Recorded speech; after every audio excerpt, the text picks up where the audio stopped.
Good morning all of you. MSc final में heterocyclic और natural products वाले paper में यूनिट सेकंड चल रही थी रिंग सिंथेसिस। और इससे पहले क्लास में हमने एजासाइक्लोप्रोपेन या एजिटिडीन है उसका सिंथेसिस है वो पढ़ लिया था। ठीक है, उसके बाद में सेकंड रिंग वो भी 3 मेंबर्ड थी, एजासाइक्लोप्रोपेन वाली भी, और ये भी क्या है, एक 3 मेंबर्ड रिंग है, 3 मेंबर्ड रिंग। तो फर्स्ट लाइन तो क्या लिखी जाएगी इसमें कि ये है एक 3 मेंबर्ड रिंग है, और उसमें एजासाइक्लोप्रोपेन में क्या था कि 3 मेंबर्ड रिंग में हेटेरो एटम के रूप में था नाइट्रोजन, जबकि ऑक्सीजन वाली रिंग में जो 3 मेंबर्ड रिंग है उसमें हेटेरो एटम है वो क्या होता है, हेटेरो एटम ऑक्सीजन होता है। तो किस प्रकार से बनेगी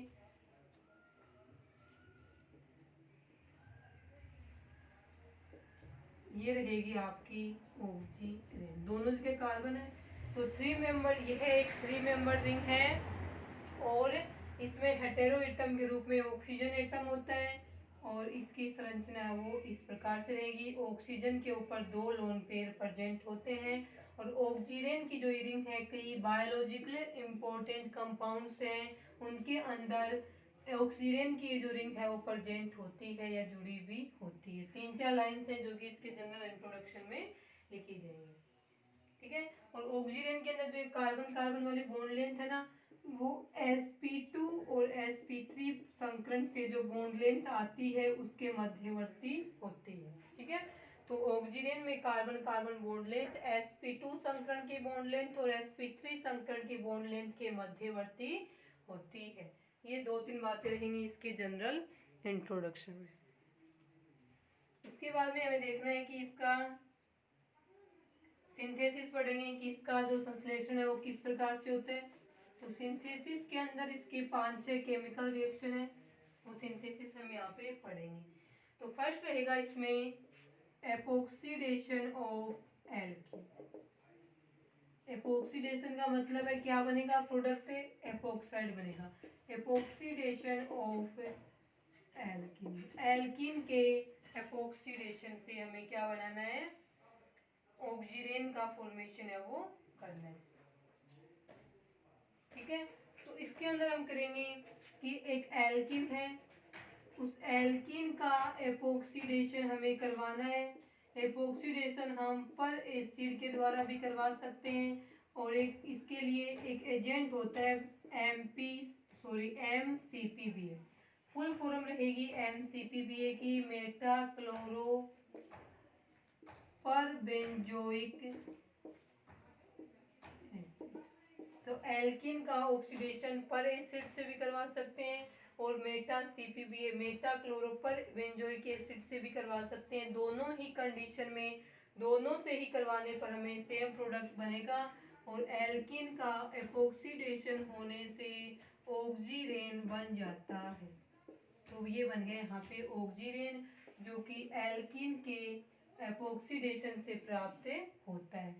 तो इसकी हम मैकेनिज्म पढ़ेंगे उससे पहले एक लाइन लिखेंगे कि ये एक प्रकार की साइक्लो एडिशन रिएक्शन होती है। तो क्या लिखा जाएगा इसमें कि यह एक प्रकार की एडिशन रिएक्शन होती है, और इस रिएक्शन का एक नाम और भी है जिसमें पर एसिड, जिस रिएक्शन में एल्कीन का एपोक्सीडेशन पर एसिड के द्वारा होता है उस रिएक्शन को हम प्रेलेंजेव रिएक्शन भी कहते हैं।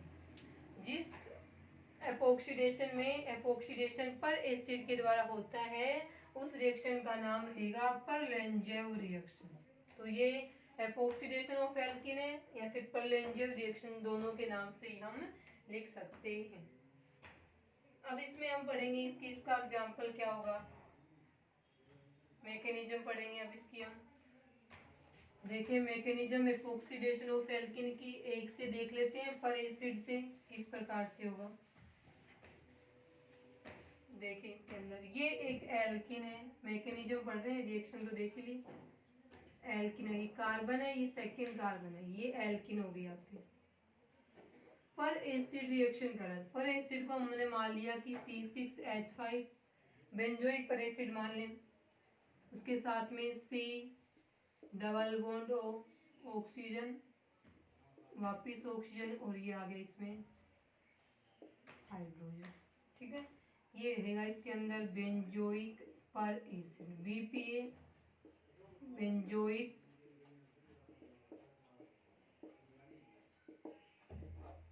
पर एसिड। ठीक है, इसके द्वारा हमें क्या करवाना है, एपोक्सीडेशन करवाना है एल्किन का। प्रोडक्ट देखें इसमें क्या बनेगा, किस प्रकार से बनते हैं। यदि इसको इस प्रकार से ब्रेक किया तो ये बनेगा आपका इस प्रकार से, ये बनेगा इस प्रकार से और ये बनेगा इस प्रकार से। H पॉजिटिव ऑक्सीजन नेगेटिव से जुड़ेगा, इस ऑक्सीजन इस कार्बन के बीच में डबल बॉन्ड बनेगा और ये वाली जो ऑक्सीजन है वो जाके जुड़ेगी यहाँ पे। ये बॉन्ड ऐसे टूट गया, ये बॉन्ड ऐसे टूट गया, ऑक्सीजन पे चार्ज ना पॉजिटिव ना नेगेटिव। ऑक्सीजन अकेला किसके रूप में आया है, लोन पेयर है इसके ऊपर, इस रूप में आया है। अभी इसके बाद किस प्रकार जुड़ेगा, देखो यहाँ से क्या निकल गया, C6H5 C double bond O oxygen, ये H इसके ऊपर जुड़ गया, तो यहाँ पे C6H5 C double bond O OH, ये तो निकल गया यहाँ पे बेंजोइक एसिड के रूप में।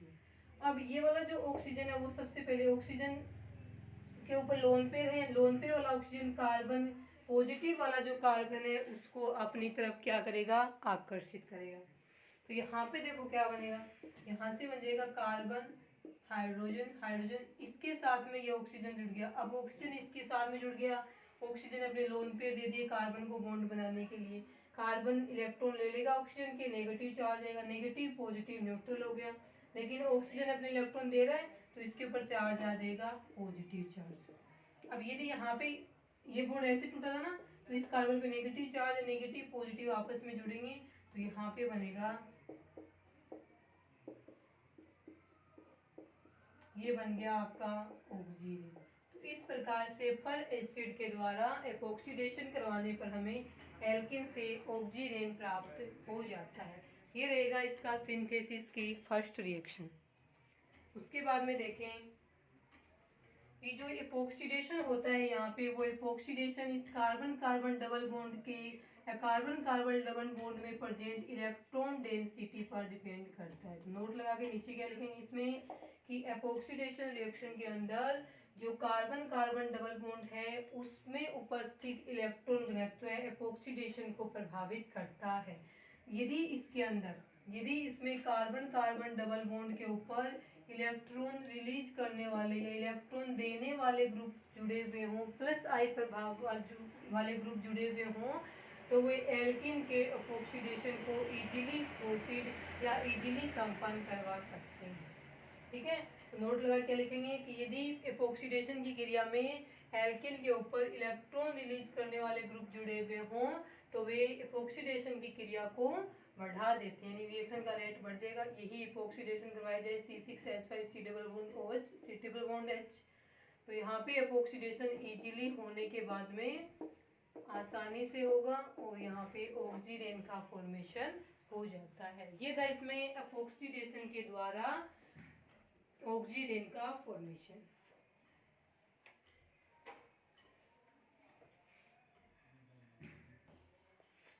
इसके ऑक्सीजन के रिंग सिंथेसिस की सेकंड रिएक्शन रहेगी आपके इंट्रामोलिक्यूलर साइक्लाइजेशन।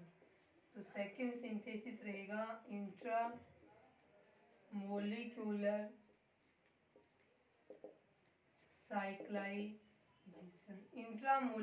साइक्लाइजेशन। देखें इसको, इंट्रामोलिक्यूलर साइक्लाइजेशन में क्या होगा, तो इसमें इंट्रामोलिकुलर साइक्लाइजेशन होता किसमें है, तो वो होगा यहाँ पे अल्फा हेलो ऑक्सीजन में, अल्फा हेलो ऑक्सीजन के अंदर होता है। तो देखें इंट्रामोलिकुलर साइक्लाइजेशन किसमें होगा, अल्फा हेलो हाइड्रीन के अंदर होता है, अल्फा हेलो हाइड्रीन। अब बात आती है कि अल्फा हेलो हाइड्रीन होता क्या है, तो अल्फा हेलो हाइड्रीन किससे बनेगा, जब एक एल्कीन है उस एल्कीन की रिएक्शन यदि किसी हाइपोहेलस एसिड से यदि किसी एल्कीन की रिएक्शन करवाते हैं, ये रहेगी एल्कीन। मान लीजिए हाइपोहेलस एसिड में हमने हाइपोक्लोरस सेमर ले लिया, तो यहाँ से क्या बनेगा आपके ये बन गया Cl नेगेटिव OH पॉजिटिव, और ये बॉन्ड टूट गया आपका इस प्रकार से, ठीक है। तो ये क्या बनेगा, OH नेगेटिव प्लस में Cl पॉजिटिव, तो ये बॉन्ड इस प्रकार से टूटेगा, ऑक्सीजन की एन ज्यादा है तो OH नेगेटिव Cl पॉजिटिव बनेगा, और ये वाला बॉन्ड तोड़ दिया हमने इस प्रकार से, कार्बन पॉजिटिव, पॉजिटिव के साथ में OH negative, carbon negative, negative के साथ में Cl पॉजिटिव, तो यहाँ पे बनेगा RCHCOH और RH, और यहाँ पे जुड़ गया। अब ये इस OH ग्रुप के अल्फा वाले कार्बन पे ये है, इसका नाम रहेगा अल्फा हेलो, हेल्पा क्लोरो भी लिख सकते हैं, अब जरूरी नहीं क्लोरो ही हो, कोई भी हेलोजन हो सकता है, तो नाम रहेगा अल्फा हेलो। OH के कारण से इस पूरे कंपाउंड्स को हम बोलेंगे हाइड्रोजन। तो इस अल्फा हेलो हाइड्रोजन के अंदर क्या होगा, इंट्रामोलिकुलर साइक्लाइजेशन होगा, और इंट्रामोलिकुलर साइक्लाइजेशन के द्वारा यहाँ पे ऑक्सीजन का फॉर्मेशन हो जाता है। तो अल्फा हेलोहाइड्रोजन किससे बनेगा, जब एल्किन की रिएक्शन किसी हाइपोहेलस एसिड से करवाई जाती है तो वहाँ अल्फा हेलोहाइड्रोजन प्राप्त होता है। तो इस प्रकार से ये प्राप्त हो गया अल्फा हेलोहाइड्रोजन। अब देखें अल्फा हेलोहाइड्रोजन के अंदर इंट्रामोलिकुलर साइक्लाइजेशन किसकी प्रेजेंस में होगा, बेस की प्रेजेंस में होगा, ठीक है। देखें कोई भी बेस ले लेंगे, बेस की प्रेजेंस में होगा, तो बेस लेंगे तो यहाँ से क्या रहेगा, बेस के अंदर मान लीजिए OH नेगेटिव प्रेजेंट है तो ये H पॉजिटिव को अपनी तरफ आकर्षित करेगा, H2 बना लेगा, और यहाँ से ये बॉन्ड निकल जाएगा माइनस में Cl नेगेटिव के रूप में। तो इस कार्बन पे चार्ज क्या आएगा, पॉजिटिव चार्ज, ये पॉजिटिव वाला कार्बन इस ऑक्सीजन नेगेटिव से जुड़ जाएगा, ऑक्सीजन पे नेगेटिव है ना, तो ये इस प्रकार से निकलेगा और ये इसके पास में जाएगा, तो यहाँ पे बनेगा RCH कार्बन RH और ये ऑक्सीजन, ये क्या बन गया आपका ऑक्सीजन। तो इस प्रकार से अल्फा हेलोहाइड्रिन का बेस की प्रेजेंस में इंट्रामोलिकुलर साइक्लाइजेशन, यहाँ पे हो क्या रहा है, इंट्रामोलिकुलर साइक्लाइजेशन, इंट्रामोलिकुलर साइक्लाइजेशन के द्वारा ऑक्सीजन का फॉर्मेशन हो जाता है।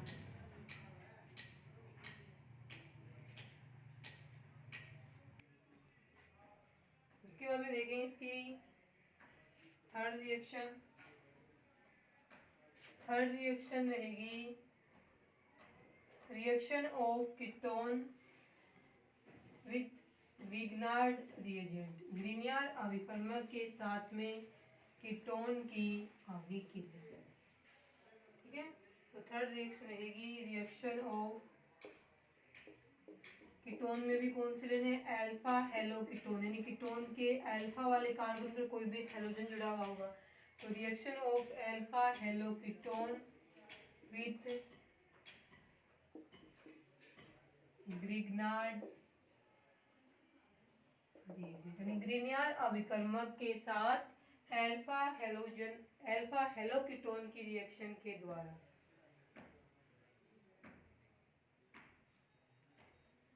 देखें इसके अंदर सबसे पहले अल्फा हेलोकीटोन की रिएक्शन ग्रिग्नार्ड रिएजेंट से करवानी है, फिर जो प्राप्त होगा उसका हमें हाइड्रोलाइसिस करवाना है, हाइड्रोलाइसिस करवाने के बाद में हमें जो प्रोडक्ट प्राप्त होगा इसके अंदर अल्फा हेलो अल्कोहल प्राप्त होगा, उसका क्या करवाना है, अपने को डीहाइड्रोजनेशन करवाना है बेस की प्रेजेंस में, तो हमें वहां पे प्राप्त होगा oxygen.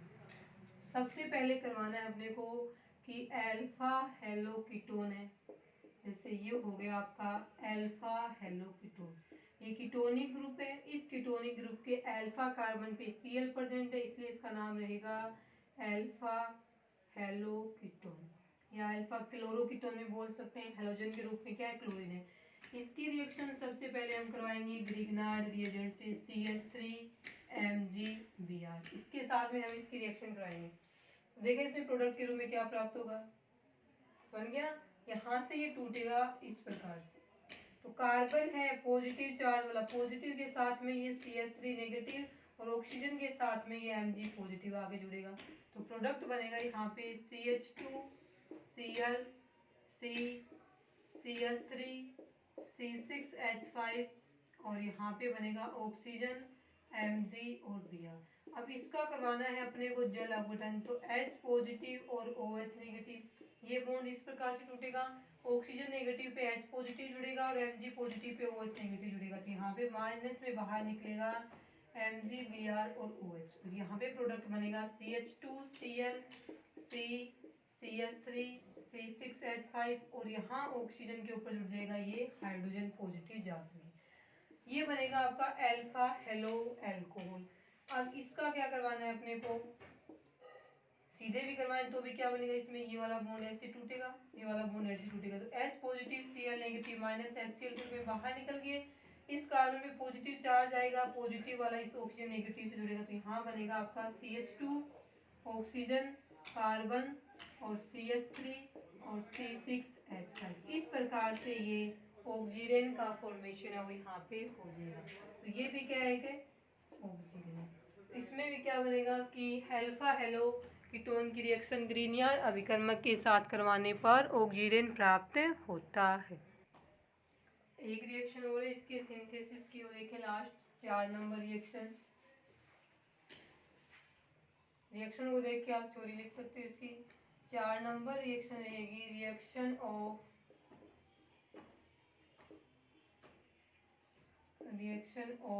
Ketones with alpha halo ketone या अल्फा हेलो एस्टर। तो अल्फा हेलो कीटोन या अल्फा हेलो एस्टर की रिएक्शन किसी कीटोन या एल्डिहाइड के साथ करवाने पर भी हमें वहाँ ऑक्सीजन प्राप्त होता है। यहाँ कीटोन एल्डिहाइड दोनों ही ले सकते हैं, और इसकी रिएक्शन जिसके साथ में करवाते हैं वो अल्फा हेलो कीटोन भी ले सकते हैं और अल्फा हेलो एस्टर भी हम यहाँ पे ले सकते हैं। और इसमें क्या लिखा जाएगा कि ये एक स्टीरियो स्पेसिफिक रिएक्शन होती है, और सेकंड लाइन में लिख दोगे आप कि ये एक कंडेंसेशन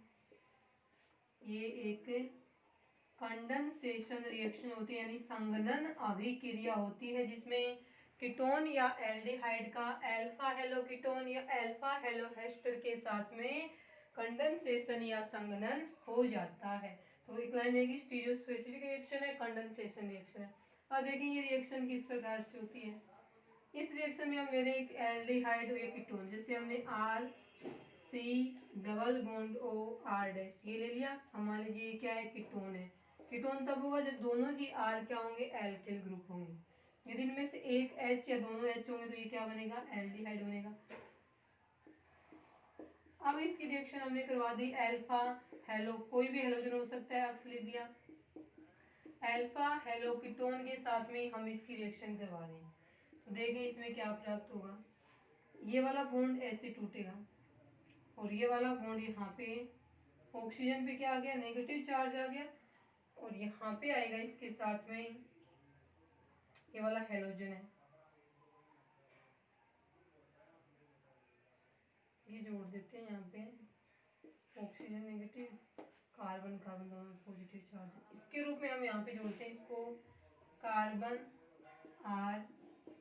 R डैश, और ऑक्सीजन पे क्या है, इसके नेगेटिव चार्ज है, प्लस में इस वाला कार्बन है, इसी बॉन्ड ऐसे टूटे तो कार्बन, और यहाँ पे ऑक्सीजन CH3 CH2, इसके ऑक्सीजन को ऊपर लिखते हैं, प्लस में ऑक्सीजन ऊपर है, प्लस में CH2, और उसके साथ में क्या जुड़ा हुआ है, हेलोजन है वो जुड़ा हुआ है।